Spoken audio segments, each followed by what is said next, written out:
우리는 요즘 정말 불확실성의 시대를 살아가고 있습니다. 2020년이 시작될 때에도 많은 미래에 대한 예측들이 있었습니다. 그런데 코로나가 갑자기 쓰나미처럼 밀려오면서 모든 예측이 다 빗나갔습니다. 이제 저희들은 포스트 코로나를 예측하고 있어요. 이 코로나 이후에는 어떻게 될 것인가를 예측하고 있습니다. 궁금해요. 또 많은 염려가 되는 것도 사실입니다. 그러나 여전히 우리는 우리의 미래를 다 알지 못합니다. 그래서 답답합니다. 이때는 우리가 믿음의 본질로 돌아가야 된다. 신앙이라면 당연히 믿음의 본질로 돌아가야 한다고 생각합니다. 우리가 믿는 하나님 어떤 하나님이에요? 역사의 창조자이며 주관자이십니다. 역사의 주관자예요. 그 하나님께서 예수님을 우리에게 보내셨어요. 그러므로 우리는 예수님을 의지하며 살아가는 것입니다. 자, 우리의 미래는 볼 수 없으나 예수님은 볼 수 있어요. 믿음의 눈을 들어 예수님은 볼 수 있습니다. 그것이 우리의 믿음의 본질이라고 할 수 있습니다. 자, 오늘은 앞을 보지 못하다가 눈을 뜨고 예수님을 만나게 된 사람의 이야기를 우리가 보게 되지요. 46절 말씀을 보니까 그들이 여리고에 이르렀더니 이렇게 시작이 됩니다. 자, 여리고는 예루살렘의 북동쪽에 위치한 아주 유서가 깊은 도시입니다. 아시는 바처럼 과거에 이스라엘이 출애굽기를 보면 이제 광야를 지나가죠. 광야를 지나서 요단강을 건너서 가나안 땅 들어갔을 때 첫 번째 만났던 도시가 어디죠? 여리고성. 첫 번째 만났던 도시입니다. 그러니까 여리고는요, 예루살렘으로 가려면 반드시 거쳐야 되는 도시였던 것입니다. 여리고라고 하는 말의 뜻은 아름다운 향기, 그런 뜻이래요. 그래서 그것은 물이 많고 또 꽃이 많고 나무가 푸르른 굉장히 아름다운 도시라고 합니다.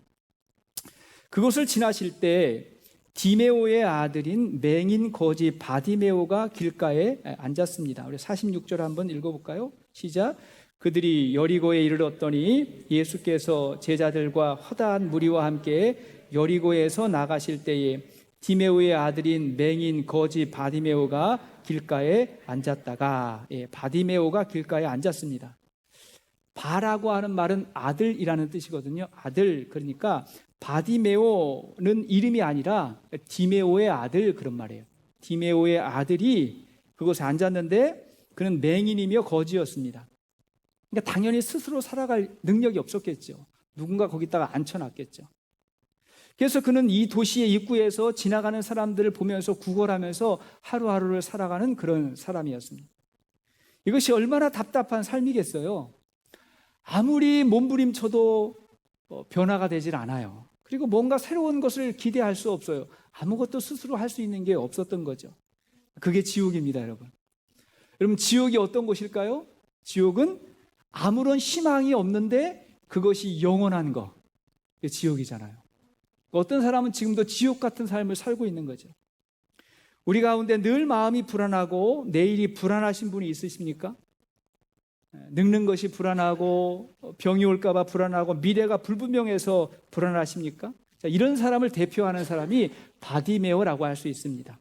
자, 그러던 그가 예수님을 만나고 예수로 인해 구원받고 예수님의 제자가 되는 사건을 우리는 보게 되는 것입니다. 자, 이 사건이 중요한 두 가지의 이유가 있어요. 하나는 뭐냐면 예수님이 눈먼 자의 눈을 뜨게 하셨다는 거예요. 맹인의 눈을 뜨게 하셨다는 거예요. 여러분, 구약 성경을 봐도요, 선지자들이 치유의 기적을 베푼 게 많아요. 기적을 베풀어요. 엘리야도 엘리사도 막 그랬거든요. 그런데 구약 성경에 없는 기적이 뭐냐면 눈먼 자가 눈을 뜨는 기적, 그건 구약 성경에는 없었다는 거예요. 대신에 이사야 선지자가 예언하기를, 자, 이사야 35장 5절 이하의 말씀을 보니까, 자, 메시아가 오면 그 얘기예요. 시작. 그때에 맹인의 눈이 밝을 것이며 못 듣는 사람의 귀가 열릴 것이며 그때에 저는 자는 사슴같이 뛸 것이며 말 못하는 자의 혀는 노래하리니 이는 광야에서 물이 솟겠고 사막에서 시내가 흐를 것임이라. 자, 그때에 언제예요? 메시아가 오면, 그런 말. 메시아가 오면 맹인이 눈이 밝을 것이다 예언했습니다. 지금 예수님이 예루살렘으로 지금 들어가실 때 이 기적을 베푸시는 이유가 무엇이겠어요? 예수가 메시아임을 지금 소개하고 있는 것입니다. 자, 이 사건이 중요한 또 하나의 이유는 뭐냐면 예수님을 따르는 제자도에 대해서 말씀하시는 거예요. 제자도에 대해서 말씀합니다. 자, 제자들이 예수가 그리스도임을 처음으로 고백한 곳이 어디지요? 가이사랴 빌립보잖아요. 가이사랴 빌립보에서 베드로가 주는 그리스도시요 살아계신 하나님의 아들이십니다 이렇게 이제 고백을 처음 하잖아요. 자, 그런 후에 거기서부터 시작해서 지금 예루살렘으로 주님이 제자들과 함께 가시는 거예요. 그 가시는 길에서 펼쳐지는 사건을 지금 계속해서 우리가 보고 있는데 그 마지막 사건이 뭐예요? 여리고에서 맹인의 눈을 뜨게 한 오늘 본문의 사건인 것입니다. 그러므로 예루살렘으로 가는 길에서의 가르침이기 때문에 이것을 제자도라고 하는 거예요. 길에서 가르쳤다, 제자의 길이다, 그런 뜻이에요.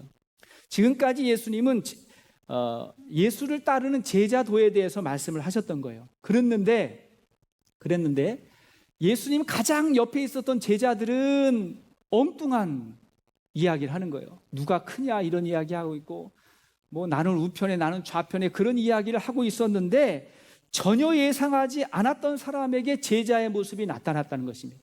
그 사건 가운데 하나인 거예요. 자, 그러므로 예수님을 우리의 구원자로 믿고 그분을 따르는 제자의 삶이 어떠한 것일까를 우리가 볼 수 있는 것입니다. 자, 주님을 믿는 제자의 삶은 어떠한 것일까요? 자, 첫째는 우리는 예수님만을 간절히 구해야 됩니다. 예수님만을 간절히 구하는 것이 제자의 삶이에요. 47절 말씀 보니까 47절 시작. 나사렛 예수시란 말을 듣고 소리질러 이르되 다윗의 자손 예수여 나를 불쌍히 여기소서 하거늘 보니까 여리고 입구에 앉아서 소망 없이 살아가던 바디메오에게 어느 날 흥분된 소식이 들려온 거죠. 나사렛 예수가 지나간다는 거예요. 내 앞을 지나간다는 거예요. 바디메오도 사람들에게 들은 이야기가 있었을 거 아닙니까? 지금까지 들었을 거예요. 예수님이 귀신을 쫓고 중풍병자를 일으키고 바다를 잠잠케 하고 오병이어의 기적을 베풀었다는 그 소식을 들었을 겁니다. 그래서 그 예수님이 오시기로 한 그 메시아일 거다, 그 선지자일 수도 있다는 그런 소문을 들었겠죠. 자, 그러나 들었다고 다 예수님을 그리스도로 믿는 건 아니에요. 그런데 바디메오는 예수님을 그리스도로 믿고자 했습니다. 자, 어떻게 그걸 알 수 있죠? 그가 예수님을 불렀을 때 뭐라고 불렀어요? 47절 보니까 다윗의 자손 예수여. 자, 이렇게 불렀다는 거예요. 이게 중요해요. 왜냐하니까 사람들에게 듣기는 어떻게 들었어요? 나사렛 예수, 나사렛 예수가 지나간다 이렇게 들었는데 그가 부르기는 뭐라고 불러요? 다윗의 자손 예수여 이렇게 불렀다는 거예요. 여러분, 나사렛 예수는요, 예수님을 아주 평범하게 부를 때, 아니 예수님을 폄하하고 조롱하는 의미가 섞여 있는 거예요. 그러나 예수님을 다윗의 자손이라고 부르는 건 뭐냐면 예수님이 오시기로 한 그 메시아구나,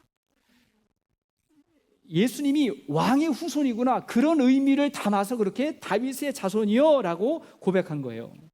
자, 이러한 놀라운 고백이 앞을 보지 못하는 맹인을 통해서 고백되고 있다는 게 놀라운 거죠. 그걸 오늘 본문이 소개하는 거예요. 마가복음에서 처음으로 다윗의 자손이라고 하는 고백이 나온 것입니다. 당시에 많은 사람들이 예수님을 직접 눈으로 봤어요. 그러나 그가 메시아인 줄 몰랐습니다. 오늘 우리도 세상에 많은 것들을 봅니다. 세상에 많은 소식을, 소문을 듣습니다. 그러나 세상에는 영적 맹인이 얼마나 많은 줄 모릅니다. 예수님을 바로 알지 못하는 안타까운 사람이 세상에는 오늘날도 너무나 많이 있습니다. 메시아를 만난 후에 이 사람의 반응이 무엇이죠? 47절 보니까 소리 질러 이르되 다윗의 자손 예수여 나를 불쌍히 여기소서 했습니다. 어떻게 했다고요? 소리 질렀다는 거예요. 이 상황에서는요, 점잖고 교양 있게 예수님을 부를 수가 없는 거예요. 소리를 질렀다는 거예요. 소리를 질렀다. 이 소리를 지른다라고 하는 말의 의미는 뭐냐면 까마귀가 울듯이 절규한다는, 까마귀가 울듯이 소리를 지르고 절규한다는 말이거든요. 요즘 저희 집 앞에 새벽마다 까마귀들이 울어가지고 너무 힘들어요. 새벽마다 얘네들도 새벽 기도하는 모양이에요. 그냥 나무에 앉아가지고 깍깍깍깍 하는데 얼마나 시끄러운 줄 몰라요. 잠이 다 깨요. 새벽이면 다 깨거든요. 그랬다는 거예요. 정말 소리를 질렀다는 거예요. 바디메오는요, 지금 이 기회가 지나가면 다시 기회가 없을지 모르겠다, 그런 마음이 있었겠죠. 그러니까 가만히 있을 수 없는 거예요. 소리를 질렀다는 거예요. 여러분, 그렇게 소리를 지르며 기도했던 적 있으십니까? 정말 간절하게 절규하면서 하나님을 찾았던 적 있으십니까? 잠언 8장 17절에 이렇게 이야기하죠. 시작. 나를 사랑하는 자들이 나의 사랑을 입으며 나를 간절히 찾는 자가 나를 만날 것이니라. 나를 간절히 찾는 자가 만날 거다. 주님, 해주실 수 있으면 해주시고 아니면 말고요. 이런 게 아니에요. 늘 간절한 마음으로 주님 앞에 서는 겁니다.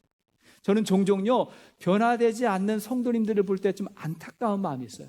그러잖아요. 변화가 안 되니까 안타까워요. 뭐가 문제일까? 두 가지라고 생각해요. 예수님을 유일한 구원자라고 믿지 않는 것이고, 또 하나는 그 예수님에게 간절한 마음으로 서지 않는 거예요. 오늘 우리가 주님 앞에 예배할 때 우리가 제자라고 한다면 예수님이 유일한 구원자이고 그분 앞에 간절한 마음으로 기도할 수 있기를 축복합니다. 자, 두 번째 제자의 삶은 어떤 사람일까요? 자, 믿음의 장애물을 극복하는 삶입니다. 믿음의 장애물을 극복하는 거예요. 자, 우리가 용기를 내서 주님을 찾고 불렀는데 그렇다고 당장 어떠한 변화가 있지 않을 수도 있습니다. 48절 말씀 보니까 많은 사람이 꾸짖어 잠잠하라 하되 그랬죠. 많은 사람이 꾸짖어 잠잠하라. 예수님을 정말 간절히 찾았는데 그걸 칭찬하는 게 아니라 어떻게 했다고요? 꾸짖었대요. 가만히 있어, 가만히 있어. 잠잠해야지. 주위 사람들이 그랬다는 거예요. 지금 예수님이 왕의 행차를 하고 지금 예루살렘으로 가시는데 어디서 거지가 지금 예수님을 부르고 있는 거야? 그랬던 사람이 그 무리들 속에 있었다는 거예요. 이건 여러분 오늘날도 마찬가지예요. 정말 용기를 내서 교회에 찾았는데, 정말 용기를 내서 예수님 앞에 왔는데 다른 사람이 장애물이 되는 게 아니에요. 불교 신자들이 장애물이 아니에요. 뭐 세상 정치인들 때문에 시험 받는 게 아니에요. 교회 안에 있는 성도가 말이죠. 때로는 나를 데리고 왔던 그 사람이 말이죠. 때로는 리더들이, 때로는 목사가 장애물이 될 수도 있잖아요. 여리고에서 예수님께 나왔던 또 한 사람은 삭개오라고 하는 사람, 여러분 기억하시죠? 그도 예수님을 정말 만나고 싶어가지고 찾아 나왔는데 사람들이 너무 많은 거예요. 자기 키가 작은데. 그 너무 많은 사람들이 뭐죠? 장애물이잖아요. 그러니까 그 장애물을 넘어서 그가 어디로 올라갔죠? 뽕나무 위에 올라가가지고 예수님을 만났다가 그 예수님하고 삭개오의 눈이 딱 서로 마주쳤을 때 그때 그가 부름을 받잖아요. 변화가 되잖아요. 수르보니게 여인은 어떻습니까? 이방인 여인이죠. 그가 예수님을 찾아왔어요. 그 딸이 귀신 들려가지고 예수님 앞에 나왔더니 예수님이 뭐라고 말씀하셨죠? 기억나시죠? 자녀의 떡을 개들에게 던지는 게 마땅하지 않다고 예수님이 그렇게 말씀하셨죠. 이 상황은요, 지금 예수님이 장애물이에요. 예수님 만나러 왔는데 지금 예수님 때문에 실족하게 된 거예요. 그러니까 예수님의 마음을 이해하지 못하면 그분도 장애물이 될 수 있다고요. 우리 성도가, 우리 리더들이 잘 모르면 장애물이라고 여길 수가 있는 거예요. 자, 그때 장애물을 만날 때 어떻게 해야 되죠? 48절 말씀 계속 보니까 더욱 크게 소리 질러 이르되 다윗의 자손이여 나를 불쌍히 여기소서. 그래요. 어떻게 했죠? 더욱 크게 소리 질렀다는, 밑줄을 딱 그십시오. 더욱 소리를 질렀어요. 여러분, 안 된다고 생각하면요, 모든 게 장애물처럼 보여요. 그러나 된다고 생각하면 길이 열리는 거예요. 믿음의 문제거든요. 된다고 생각하면 길이 열려요. 근데 이것보다 더 중요한 건 뭐냐면 안 될 일을 될 거라고 생각하고 진짜 될 일을 안 된다고 두려워하는 게 그게 더 문제인 거죠. 그래서 우리에게는 영적인 분별력이 필요한 거예요. 건강한 믿음이 필요한 것입니다. 제가 한국에서 부교육자로 사역할 때 우리 교회 진종희 집사님 계셨어요. 몸이 굉장히 이렇게 가볍고 축구를 잘하는 분이어가지고 저하고 되게 친했는데, 진종희 집사님. 이분이 지방에서 이제 지방의 고향인데 서울로 올라와서 이제 생활하다가 예수 믿기 전입니다. 이런저런 삶이 너무 힘들어가지고 고생을 많이 하셨어요. 예수 안 믿는 사람이 삶이 힘들면 어떡하죠? 술을 자주 드시잖아요. 그날도 이제 저녁까지 술을 드시고 밤늦게 술을 드시고, 술 드시면 또 아무데나 자잖아요. 이분이 그때는 왜 그랬는지 아무데나 자지 않고 교회 예배당에 들어가가지고 잠든 거예요. 본인이 모르는 거예요. 한국에는 이제 길 옆에 교회가 있으면 교회 문 열어놓잖아요. 기도하라고. 근데 이제 교회 와가지고 그 뒤에 이제 의자 밑에서 이제 잠이 들어버린 거예요. 그래 한참을 자고 있는데 갑자기 불이 탁 켜지더니 새벽 예배가 시작이 된 거예요. 그래가지고 깜짝 놀래가지고 뭔가 할 때 예배를 드리고 있는 거예요. 그래가지고 그냥 그 술 기운에 그냥 희미한 정신에 거기서 앉아가지고 첫 예배를 그렇게 드렸는데 그게 하나님의 부르심이었다는 거예요. 내가 왜 여기서 지금 자고 있지? 어떤 상황이지 하다가 예배를 드리고 그게 부르심이었어요. 그때부터 신앙생활을 시작했는데 그 교훈이 뭐예요? 우리는 넘어져도 어디 넘어져요? 십자가 앞에. 넘어져도 교회 마당에 와서 넘어져야지 딴 데 가서 넘어지면 안 된다고요. 십자가 앞에. 그죠? 어려움이 있다 그러면 이때를 위한 믿음이었구나 하고 믿음 앞으로 나오는 것입니다. 오늘 목회 칼럼 제목이 뭐예요? PGA를 4라운딩 하는 이유. 4라운딩까지 하는 이유. 뭐 그거잖아요. 그렇다고 제가 골프를 알아서 하는 이야기는 아니에요.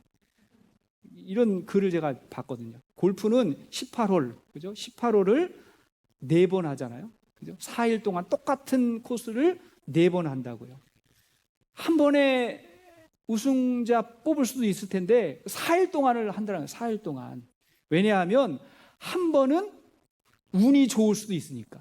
한 번은 운이 좋을 수 있잖아요. 그래가지고 운 좋으면 우승할 수 있잖아요. 한 번만 하면. 그러니까 4일 동안 계속해서 똑같은 코스에서 한다는 거예요. 왜요? 일관된 것이 실력이기 때문에. 일관성으로, 성실성으로 그 실력을 우승자를 뽑기 때문에 그런 것입니다. 그래서 그 실력은 성실함에서 나오는 거예요. 그 성실함으로 우승을 하게 되면 그 다음에는요, 우승이 습관이 된대요.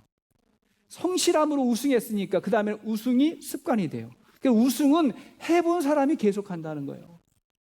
왜? 이기는 거는 이게 운이 아니라 성실함의 결과이기 때문에. 저는 테니스를 좋아하니까요. 테니스 메이저 대회에서 우승하려고 그러면 6번 이겨야 되거든요. 6번 계속해서. 그러니까 뭐 대회 초기에는 뭐 이변이 일어났네 뭐 이런 이야기 막 하는데 결국 결승에 가잖아요. 그럼 빅4 중에 하나예요. 우승자는. 우승은 아무나 하는 게 아니에요. 일관되게 성실한 사람, 우승했던 사람이 또 하더라는 거예요. 그럼 누가 장애물을 극복해요? 신실한 사람이에요. 꾸준한 사람, 성실한 사람이에요. 우리 신앙생활도 마찬가지예요. 기도 생활도 마찬가지입니다. 기도했는데 즉각 응답이 없다고 내 생각대로 안 된다고 여러분 낙심하십니까? 기도는 그런 게 아니에요. 한 번 구하고 주시면 얼마나 좋습니까? 한 번 두드리고 열리면 얼마나 좋겠습니까? 그러나 곧바로 응답하지 않을 때가 있어요. 그 이유를 우리는 다 알 수 없어요. 잘 몰라요. 근데 분명한 이유는 뭐냐면 우리의 신실함을 하나님이 보신다고 믿습니다. 신실함을 보시는 거예요. 그러니까 예수님께서 우리에게 기도를 가르쳐 주실 때 반복되는 강조가 있어요. 자, 누가복음 18장 1절을 보세요. 누가복음 18장 1절 시작. 예수께서 그들에게 항상 기도하고 낙심하지 말아야 할 것을 비유로 말씀하여. 자, 기도는 항상 하는데 낙심하지 말아라. 항상 기도하는데 실망하지 말라는 거예요. 마태복음 21장 22절 말씀도 보니까 시작. 너희가 기도할 때에 무엇이든지 믿고 구하는 것은 다 받으리라 하시니라. 여기도 보니까 믿고 구하는 것은 받으리라 그랬는데 여기서 믿음이 뭐라 그랬죠? 내 감정 아니라 그랬죠. 이 믿음은 신실함 그런 말이에요. 그러니까 신실함으로 구하는 것은 다 받으리라. 이건 어떻게 말하면 기도하는 사람의 신실함을 말하는 거예요. 신실한 사람. 항상 변함없이 낙심하지 아니하고 주님을 따르는 그 사람의 기도는 주님이 받아주신다는 것입니다. 그렇게 기도하는 자가 받는 복이 있어요. 첫째, 하나님을 소유해요. 기도하면서 하나님을 만나요. 두 번째, 하나님의 마음을 품어요.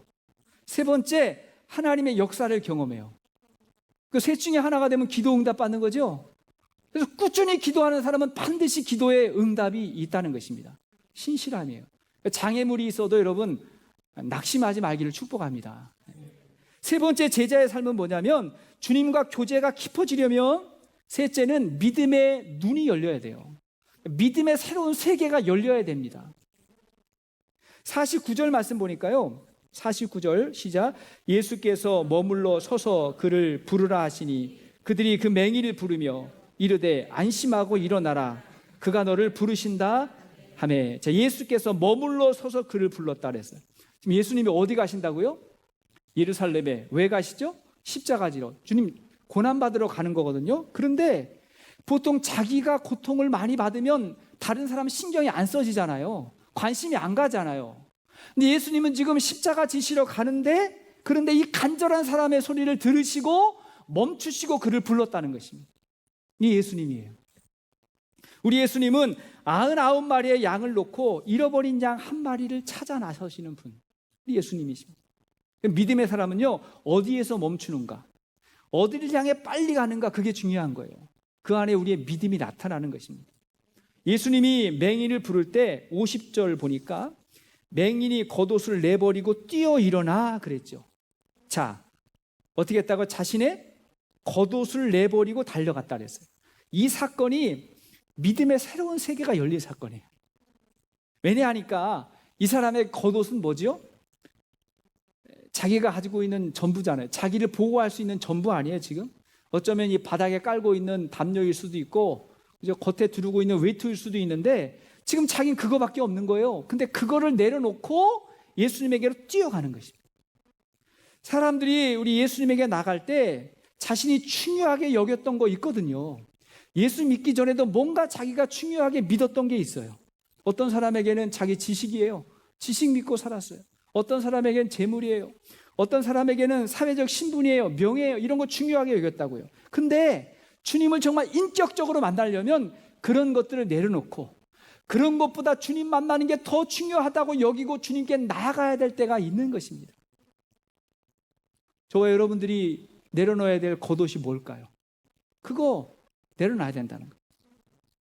그렇게 주님께 나아갔는데 예수님이 뭐라고 말씀하시죠?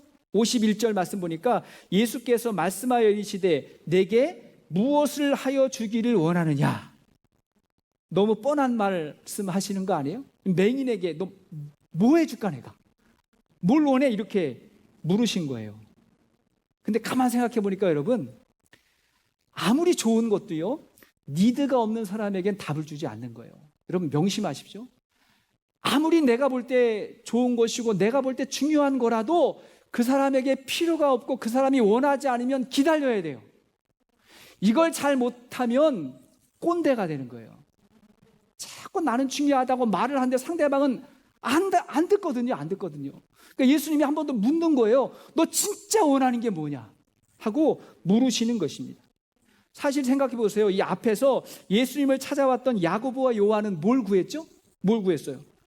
주님 오른편에 왼편에 서게 해주세요. 세상 출세를 원합니다 하고 주님 앞에 나왔잖아요. 그러니까 예수님과 함께했던 제자들의 모습이 그랬다는 거예요. 그런데 바디메오가 무엇을 구할지 물어야 되지 않는 거예요? 당연히 물어야죠. 이 바디메오도 저도 우편에 좌편에 있게 해주세요. 그렇게 대답할 수도 있잖아요. 저도 출세하게 해주세요. 저도 돈을 주세요. 그렇게 할 수 있잖아요. 그러니까 물은 거예요. 물었더니 바디메오가 뭐라고 대답하죠? 내가 보기를 원하나이다. 내가 보기를 원하나이다. 지금 이 두 가지 사건을 연속해서 기록하면서 제자의 삶, 믿음의 삶의 핵심을 지금 이 마가복음에서 보여주고 있는 것입니다. 뭐예요? 믿음은 가장 중요한 것을 구하는 것이고, 그리고 그것을 볼 수 있는 눈이 열리는 거예요. 믿음은요, 눈을 새롭게 열어가는 것입니다. 여기서 본다라고 하는 것은 두 가지의 의미가 있겠죠. 하나는 육의 눈을 떠서 본다는 거죠. 당연하게. 일단 그게 중요하잖아요. 눈을 뜨면 일할 수도 있고 돈을 벌 수도 있고 살아갈 수 있잖아요. 그러나 여기서 더 중요한 의미가 있거든요. 둘째는 뭐냐면 주님을 보기 원한다는 거예요. 주님 보기 원합니다. 영적인 눈이 떠지는 것입니다. 사람들은 예수님을 눈을 뜨고도 메시아로 보지 못했지만 바디메오는 눈을 감고도 예수님을 메시아로 믿었는데 나는 그 주님을 정말 보기를 원합니다. 주보기 원합니다. 그런 고백이 있는 것입니다. 히브리서 11장 27절 말씀 보니까요. 시작. 믿음으로 애굽을 떠나 왕의 노함을 무서워하지 아니하고 곧 보이지 아니하는 자를 보는 것 같이 하여 참았으며, 여기 보니까 보이지 아니하는 자를 보는 것 같이 하여 참았다. 우리가 정말 구해야 될 것은 영의 눈을 열어서 주님을 보는 것입니다. 믿음은 예수님을 보는 것이고 예수님이 보이는 분으로 사는 거예요. 예수님을 보는 분처럼 사는 것입니다. 늘 예수님과 동행하는 거예요. 그게 믿음입니다. 여러분들이 누군가를 만났는데, 성도를 만났는데, 목회자를 만났는데 딱 보니까 지금 막 예수님을 만났다가 헤어지고 온 사람처럼 예수님하고 친밀한 사람이 있죠. 이것이 저와 여러분들의 바람이 되기를 소원합니다. 제가 바라는 모습이에요. 예수님과 친밀한 사람. 지금 내 앞에 있는데 방금 전까지 예수님하고 같이 있다 온 사람 같은 그런 친밀감이 느껴지는 사람, 영적인 사람. 예수님이 보이는 사람은 세상이 다르게 보입니다. 때로는 멀리 볼 수도 있고 때로는 아주 자세하게 볼 수도 있어요. 정말 소중한 것을 소중하게 보고 정말 중요한 것을 중요하게 볼 수 있는 눈이 열리는 것입니다. 그러니까 삶이 변하잖아요. 보는 게 달라지니까 변하는 것이죠. 여러분 진짜 소중한 건요 잘 못 본대요 사람들. 진짜 소중한 거 너무 작아서 못 보고 너무 커서 못 보고 그런다는 거예요. 근데 그것이 보이면 그때부터 천국이 시작되는 줄로 믿습니다. 주님이 함께 하셔서 정말 소소한 것, 작은 것일지라도 그것이 귀한 것을 볼 수 있는 눈이 열리고 우리의 인생을 더 길고 더 멀리 볼 수 있는 눈이 열려서 하나님 나라를 살게 되는 것입니다. 말씀의 결론을 맺으면서 52절 말씀을 좀 보시겠습니다. 52절 시작. 예수께서 이르시되 가라 내 믿음이 너를 구원하였느니라 하시니 그가 곧 보게 되어 예수를 길에서 따르니라. 이게 보니까 가라 내 믿음이 너를 구원하였다. 예수님은 우리의 믿음을 보시고 일하십니다. 그리고 우리에게 믿음 주시기를 원해요. 왜냐하면 우리에게 진짜 소망 주시기를 원하시기 때문에 그렇습니다. 믿음이 없으면요 영적 맹인으로 사는 거예요. 보이질 않아요. 주님이 보이지 않고 주님이 하시는 일이 보이지 않아요. 그것이 없으니까 소망이 없는 거예요. 소망이 없으면 그게 뭐라고요? 지옥이라고요. 소망 없이 살면 그것이 하루하루가 지옥이 되는 것입니다. 그런데 거기서부터 돌이켜서 천국이 시작되는 삶이 무엇입니까? 믿음으로 살아가는 거예요. 이 믿음의 삶이 찾아오기를 주의 이름으로 소원합니다. 내 믿음이 너를 구원했다고 말씀하십니다. 오늘도 우리가 믿음의 눈을 열어서 예수님을 간절히 구하고 그리고 우리의 장애물들을 극복하고 나아가며 믿음의 세계가 새롭게 열리는 축복이 있기를 주의 이름으로 축원합니다. 같이 한번 기도하시겠습니다.